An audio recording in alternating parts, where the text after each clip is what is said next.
Installation service. Necessary items. First, use sealing tape to secure the water adapter tightly. Apply to both sides of the cartridge. Next, screw the filter bracket onto the top of the cartridge and tighten it.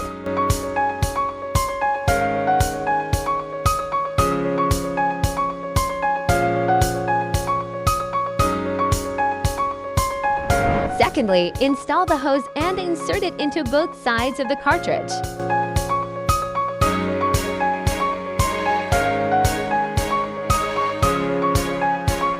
Thirdly, install the machine's legs beneath the bin.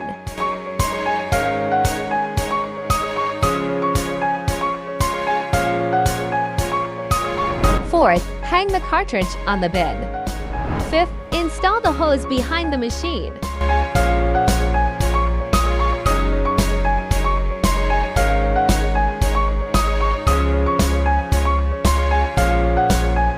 Turn on the machine, and it is ready to use.